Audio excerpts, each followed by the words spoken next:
Alright, I'm going to show you guys what I've been working on here lately. Right here, you can see, not very well, use my flashlight. Been doing some welding on the rear subframe. I took out the subframe connectors that I had welded in, the previous owner of this car. I cut them completely out, and when I did that, I noticed this rear frame rail was getting soft. I took a couple pictures. I'll probably throw them in here a little bit. You can see exactly what I did, but instead of the stamped steel like this now, that piece is approximately 1/4 inch thick because of the steel I added. So it went from being really weak to extremely strong. I had to do the same thing on the passenger side. It's extremely strong in there now. That is the part of the rear subframe that takes the most abuse. So that being strong is definitely not a bad thing. So now what we're gonna do, I've showed you guys before how to change body mounts, and I told you I was gonna do the aluminum ones in this car. I did that, just did that today. So I have my solid aluminum top and bottom. It works quite well actually on the rear most body mount. If I don't think we can get the right angle, but maybe no. There's a little bit of shaving on the inside, right there. You can see a little bit of it, just to get the body mount in there to fit. The rubber ones will move around that, the aluminum won't, so you got to shave. So all 6 body mounts are now solid aluminum. I upgraded the bolts to grade 8 hardware. Factory's only grade 5. I like grade 8, so I always throw that stuff away. On top of that, the bolts are starting to rot out. This is all the mess I took out of here. So you can see these body mounts are just trashed and rotten. And the bolts, you can see, are getting pretty skinny in that spot. So it's just time to throw them away. And yeah, for some reason the factory only uses grade 5.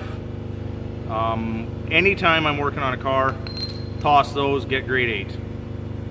So I Loctited all the bolts back in that I put in.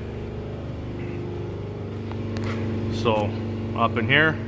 Another thing I did was on the other side of this big steel washer, I coated it with Never Cease.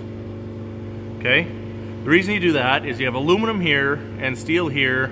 The two don't like each other, so let alone the anodized coating, a little extra isn't going to hurt. So coating a Never Cease just to make sure. The bolts are Loctited, and that's what I've done so far. The reason I didn't videotape it while I was doing it is I had a whole pile of people in the shop and a whole ton of noise, and it would have been impossible to do. So now what we're going to do is take those subframe connectors off the floor and put them in here. And what they do is go underneath this body mount and into the rear spring hanger bolts here. So, and then ties the front and the back together at the strongest pieces. There is an option on the front piece right here where it slides into the frame rail. They give you the option to drill holes and bolt it. I'm not going to do that. I'm going to peel some of this coating off and I'm going to weld it, because being a drag car and being that I have lifted the front tires off the ground, I want this as stiff as possible. So I'm going to clean this up, I'll clean that up, and I'm going to run a bead on either side here, and that will give it its utmost strength. I probably end up drilling a hole up here too on either side, and then do a small rosette weld in there too, just to, so you got more than one point of contact. Do that on both sides. The rear I would weld in if I could, but in order to get the proper complete weld in subframe connectors that go from here to here, you'd also have to buy rear formed frame rails. And then you're basically back halving the car, and then you might as well just go to a 4-link or ladder bar setup, and it's a whole pile more time and money. So this is what we're doing. These subframe connectors should be a lot stronger than the last ones that were in here. So yeah, I'm gonna get to doing that. So what I'm gonna do is support the rear diff. I made myself a diff cradle a while ago. Goes on top of the transmission jack. I'll show you that together. Cradles the diff. Undo 3 bolts on either side here. And then what we'll do is drop that and start putting this up. All right, so because of my extra bracing that I had put in here that I showed you guys, I actually had to notch my subframe connectors, which is fine because they are now welded in. Back there, I bolted the front in. I have to do a little bit of thinking about exactly how I'm going to weld that up, just how they fit in here. I had to notch a little bit right here, which it tells you in the instructions you might have to do. So I might bend that in. Drill some rosette holes. We'll figure that out. And then you can see, got everything lined up to bolt in. Had to do some welding up there. So what I did was I made everything fit. I cut the subframe connector, made everything fit, bolted it in back here, bolted it in up front so I know exactly where it's going to be, and then I welded everything. So it's even going to be stronger than what I anticipated, which is fine because the stiffer the better. So now what I got to do is do the other side exactly the same, and then bolt everything back together, rear springs, weld the front here, and then we'll be good to go. So I'm going to keep working. All right, so there we go. Got our rosette weld there, and this had a little opening here, so we just welded around there. So it's attached in 2 spots on that side. Rosette weld there, and then this angle here, plus the aluminum body mount right there. So that is extremely held in there. That's basically how you make bolt-on subframe connectors weld in. Same with back here. I would have left this, if I hadn't have put this extra piece in here to brace all the rotten frame rails, I would have just left the rear bolt in, because it bolts in the 3 different spots there, and over here one. As you can see, I used brand new hardware in there too, upgraded it again, grade 8, and then I also Loctited those 3 bolts in. So that holds your front spring shackle in, as well as the subframe connector. So that's not going anywhere. So I did that on both sides.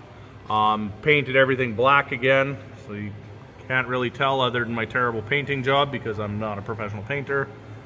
I just quickly painted everything again so that there's not going to be any rust or anything like that. Same with up here. So there we go. Aluminum body mounts, subframe connectors. This thing is going to be stiff now. That's what I want. Those rotten body mounts just mush in there. That was going to cause all kinds of flex. If I show you out here, if we zoom in, right there, you can see that crack. That is from too much flex. Starts to crack the paint right there. If it gets too bad, no subframe connectors or body mounts or anything like that, it'll actually split that seam. It'll twist the car. So it's had some people pop the rear windows out. So if you're gonna build any kind of horsepower or any kind of traction in these kind of cars, that's what you do. Or you do like on the other one where we put in the urethane, because it won't squeak and rattle, make the whole car rattle as much. But subframe connectors as well. And then the car is stiff. On top of that, we got the roll bar in there, which also helps. But there you go. The next step above this would be a tube frame chassis, which is a lot more expensive, and I'm not doing that. That's just a lot of freaking money. So pretty soon here, Friday night, this is during that COVID pandemic, we're finally gonna open the drag strip up this Friday night.